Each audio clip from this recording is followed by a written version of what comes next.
Oi, pessoal. Eu peço que você dê o seu like, que comente se você gostou do que nós abordamos aqui no canal, que compartilhe esse vídeo, que se inscreva no canal, que assine o sininho para receber as notificações dos novos vídeos. Em todos os nossos vídeos tem no primeiro comentário fixo a relação de todos os vídeos anteriores que nós já colocamos aqui no canal, e também tem um link do nosso e-book gratuito sobre o Grande Reset Mundial. Nesse comentário fixo também tem um link para o nosso site e o nosso blog. Nós temos mais de 170 livros publicados na Amazon em formato impresso e e-book. Dando continuidade ao Aprendizados para a Transição Planetária, o 7º item é Estágios Evolutivos Planetários. O planeta, como todas as coisas, ele passa por etapas de transformações, de mudanças. Conforme nós sabemos aqui, a Terra passou pelo estágio da pré-história e foi caminhando, foi evoluindo até chegarmos à era hoje de tecnologia digital. Então, não só o planeta, mas os seres também evoluem conjuntamente, tá? Então, são diversos estágios. E a doutrina espírita nos explica que o mundo, de uma maneira geral, ele inicia no estágio de mundo primitivo. Como é esse mundo primitivo? É aquele que nós acabamos de falar durante a pré-história, onde os desafios para sobreviver eram maiores, os obstáculos eram maiores, a grande preocupação era a alimentação, a segurança pessoal e a reprodução. Eram os 3 itens principais existentes em um mundo de primitivismo, um mundo primitivo, sem sem nenhuma ciência, sem nenhuma invenção, sem nada que pudesse melhorar o modo de vida daquelas pessoas. Eles passaram assim durante um período bem longo, o que mostra também que, naquela época, os espíritos que estavam reencarnados no mundo primitivo que a Terra já foi, eram espíritos menos evoluídos do que os atuais, tá? E com o passar do tempo,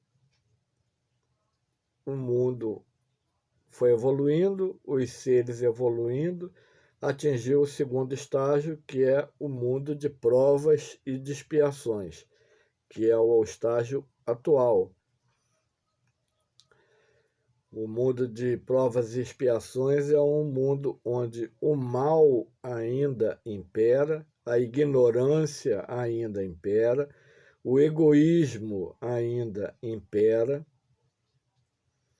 mas algumas pessoas já vislumbram uma situação melhor e já se comportam como se vivessem dentro dessa situação melhor.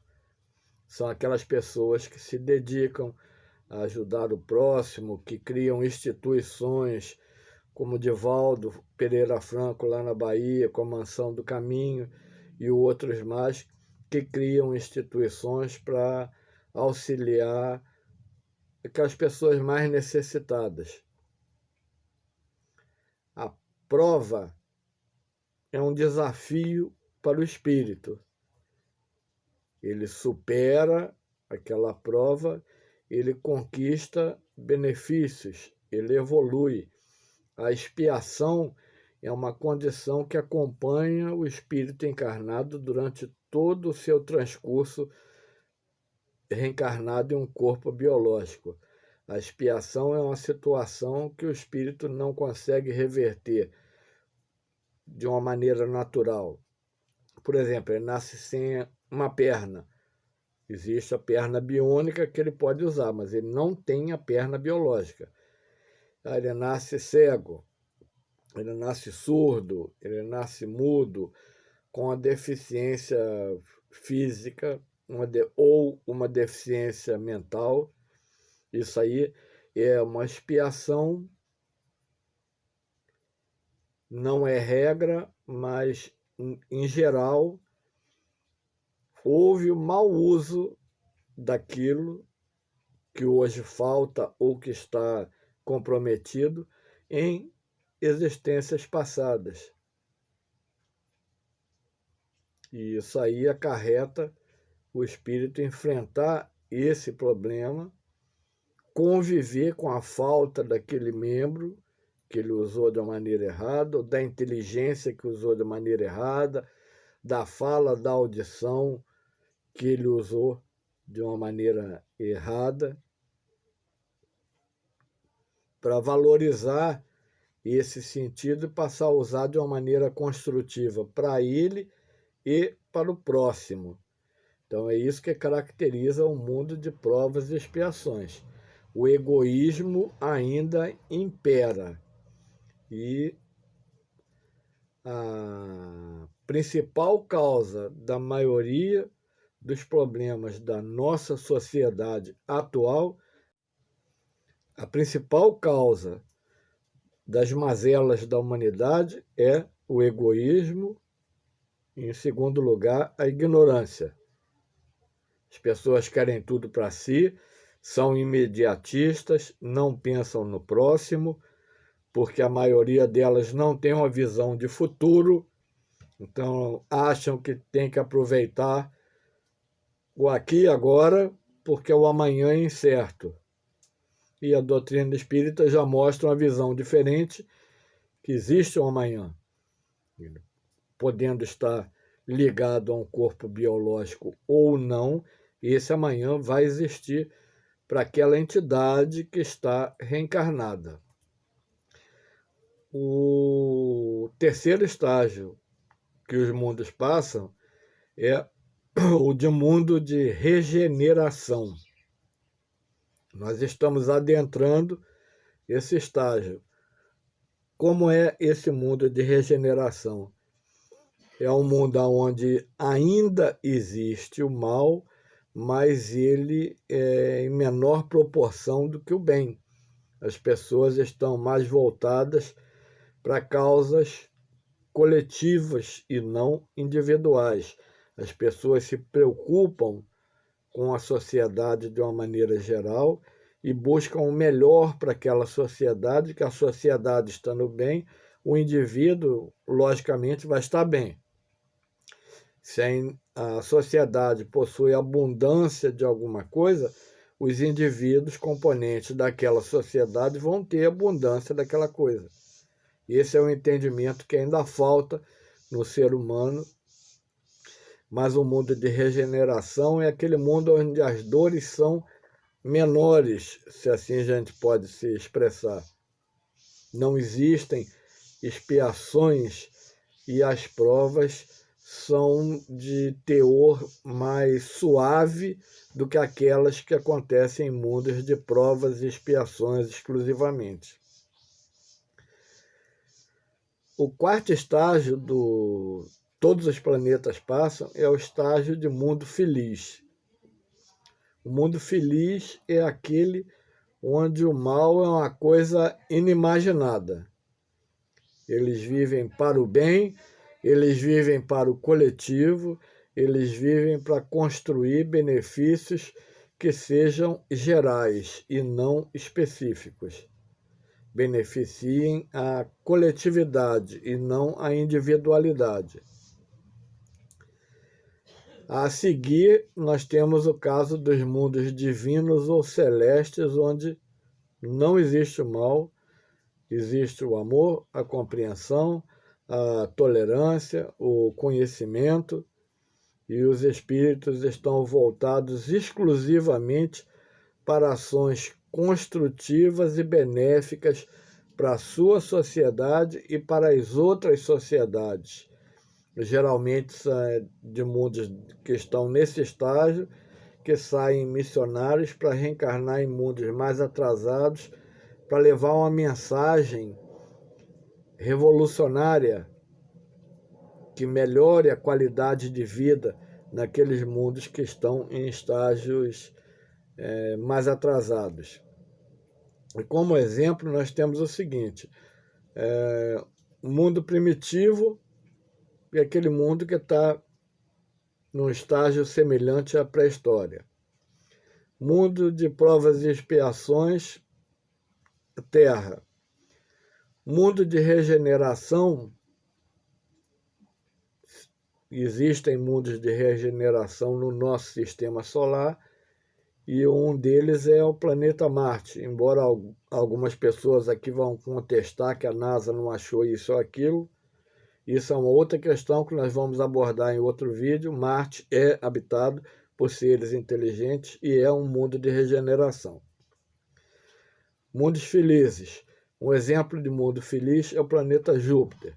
Novamente o pessoal vai contestar que mas a sonda não viu isso lá, a gravidade é muito grande, a pressão atmosférica, mas o corpo é diferente do nosso.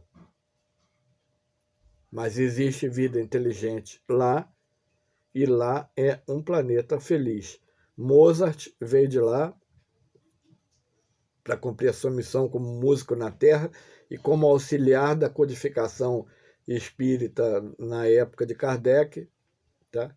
E os mundos divinos ou celestes são mundos que nós não temos nem como comparar, porque as necessidades ali são completamente diferentes das nossas, as conquistas ali intelectuais e morais são completamente diferentes das nossas, então não temos nem como fazer um parâmetro entre a Terra e lá. O item seguinte é a transmigração planetária. O espírito não passa a sua existência toda reencarnando em um único planeta. Quando ele atinge o limite possível ali naquele mundo, ele vai para o mundo imediatamente superior e assim, consequentemente, até ele chegar ao estágio de espírito puro. E nós sabemos que a Terra teve a visita dos capelinos que foram expulsos para cá, porque justamente lá naquele planeta em Capela estava passando da fase de planeta de provas e expiações para mundo de regeneração, onde aqueles espíritos iriam causar tumultos e eles foram transferidos para cá. E aqui eles deram início às grandes civilizações, conforme está no livro A Caminho da Luz de Emmanuel, psicografado por Chico Xavier. E muitos espíritos de altíssima inteligência do passado eram reencarnação desses capelinos e seres de outros mundos que vieram para cá, traziam um conhecimento que estava acima da média. Platão estava acima da média de sua época. Erastótenes, o chefe da biblioteca de Alexandria, estava acima da média da sua época. Ele sabia que a Terra era redonda, lá na Grécia Antiga, lá. Enquanto muita gente achava que a Terra era plana, que tinha elefante segurando, que Atlas segurava o planeta e tudo mais, ele sabia que a Terra era redonda. Tesla, final do século XIX, começo do século XX, a tecnologia que ele criou é a tecnologia que nós usamos hoje. E não estamos mais avançados em termos de tecnologia, porque muita coisa dele foi escondida, arquivada ou usada para finalidades não pacíficas pelas potências que tiveram acesso aos 47 baús com documentos e textos dele lá, esquemas, que ele já tinha Wi-Fi cabo USB, motor elétrico, telefone. O telefone não foi inventado por Graham Bell. O telefone foi inventado por Tesla. Existe um documento comprovando a patente em nome do Tesla muito antes de Graham Bell. Pesquisa na internet. Você não precisa acreditar em mim. Pesquisa na internet. E também nós temos aqueles visitantes siderais, que nós vamos abordar em 2021, exclusivamente um estudo sobre isso. A Terra recebeu visitantes, recebeu e continua recebendo. No passado, não existia tecnologia e conhecimento matemático de geometria para se construir a grande pirâmide do Egito, pelas dimensões e pelo que cada medida dela corresponde ao nosso sistema solar. Nós vamos abordar isso em 2021.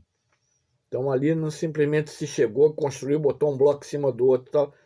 Existia um cálculo matemático minucioso, onde a base da pirâmide representa uma coisa, a altura da pirâmide, o raio da pirâmide, cada um tem uma expressão matemática correspondente a uma medida do nosso sistema solar, distância Terra-Lua, Terra-Sol, diâmetro do planeta Terra, maior quantidade de terras e menor quantidade de água.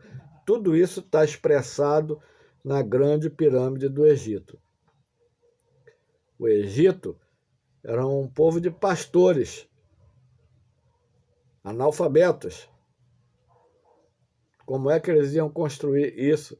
E outras construções de porte gigantesco que nós temos em todos os cantos do mundo, em uma época que não existia guindaste, carros pesados para transporte. Falar que um monte de gente saiu puxando uma pedra pela corda, isso é história, e é uma história sem o H, história. É uma fala, um conto que não corresponde à verdade. Não corresponde à verdade. Nós vamos abordar sobre essa questão. O Emmanuel, em 1982, ele falou para o Chico Xavier que a quantidade de espíritos encarnados na Terra é infinitamente menor do que a quantidade dos que estão na espiritualidade, numa proporção de 10:1. Cada um encarnado tem 10 desencarnados. Embora hoje essa proporção já não seja igual, porque muitos já estão saindo do planeta e sendo levados para outros mundos, mas existe uma proporção muito maior lá. Aqui, cada encarnado tem o seu guia espiritual, cada encarnado tem os seus familiares que já foram lá para a espiritualidade. Então, a proporção ainda é desigual. Aqui é bem menos do que a quantidade que tem lá. E um tema que tem sido de muita preocupação das pessoas é essa questão do Apocalipse, que é o último item aqui dessa aulinha do número 7, que é estágios evolutivos planetários. A Terra não vai acabar no Apocalipse. Nós acabamos de falar para vocês, mundo primitivo, mundo de provas e expiações, mundo de regeneração, mundo feliz, mundo divino ou celeste. Nós já passamos a fase de mundos primitivos. Estamos passando a de provas e expiações para mundo de regeneração. E ainda faltam mais outras duas. E o mundo só vai cessar de existir depois que ele atravessar todas essas fases que são fases naturais que todos os planetas atravessam. Então, muita gente aí falando em apocalipse, fim do mundo, isso, aquilo. Primeiro que o Apocalipse de João ele tem mais um contexto espiritual do que físico.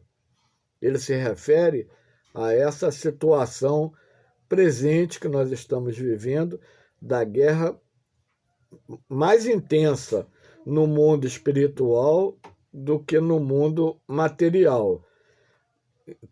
Nós estamos numa fase de grandes transformações e o agente provocador está do outro lado e nós somos o agente provocado para exercitar essas ações aqui, para auxiliar nessa fase, auxiliar esse processo e ser participante ou co-participante desse processo de mudança e de transformação necessária para o planeta e seus habitantes. Então, o Apocalipse, dentro da estrutura que ele é apresentado e que é entendido, não é bem assim. Nós vivemos uma fase onde as coisas ruins vão ficar muito evidentes para que as pessoas se liguem que aquilo ali é o mal e passem a buscar o bem. Enquanto aquilo ali ficar escondido, com meia dúzia de pessoas sabendo, vai prosseguir. A humanidade só vai compreender a maldade das coisas com essa maldade sendo exposta e combatida e deixada de lado, e em contrapartida se buscar coisas positivas que tenham valor, que tenham significado numa sociedade livre, numa sociedade democrática, numa sociedade onde a liberdade individual seja tão respeitada quanto a liberdade coletiva. Por isso nós estamos vivenciando todos esses problemas, fraude em eleição, fraude em tudo quanto é lugar, fake news, tudo que é a favor de uma determinada pessoa é fake news, tudo que é contra aquela pessoa é verdade, mesmo que seja oposto. E tudo isso acontecendo por quê? Porque o egoísmo, a grande chaga da humanidade, ainda impera na Terra. E a ideologia socialista, comunista, que ainda domina diversos países, tem a sua origem nesse egoísmo. Eu não quero que o outro tenha o carro zero do ano, não. Eu quero aquele carro para mim. E ele não pode ter. Se ele tiver, eu tenho que tomar o carro dele e pegar para mim. Esse é o tipo de pensamento que ainda impera no mundo de provas e expiações e que não vai poder ter validade no mundo de regeneração, onde as pessoas respeitam o individual e o coletivo. Então, meus amigos, aqui nós terminamos mais essa aulinha. Nós pedimos que você dê o seu like, que você comente se você gostou, que você compartilhe esse vídeo com os seus amigos para dar mais relevância aqui no YouTube, para que ele envie esse vídeo para mais pessoas, que você se inscreva no nosso canal, que ative o sininho de notificações para que você receba a mensagem que um novo vídeo nosso vai ser postado. E relembramos que em todos os nossos vídeos tem no primeiro comentário fixo a relação de todos os vídeos anteriores que nós já postamos e que também tem um link para o nosso e-book gratuito sobre o Grande Reset Mundial. E também nesse primeiro comentário fixo tem o endereço do nosso site e do nosso blog. Nós temos mais de 170 livros publicados na Amazon, livros no formato impresso, no formato e-book, livros científicos, livros de temática política, romances, livros sobre ufologia, livros sobre física quântica, sobre aspecto científico da doutrina espírita, sobre história, poesia. Nós temos um leque bem variado de temas nos nossos livros e temos certeza que vocês vão gostar. Um abraço e até a próxima aulinha.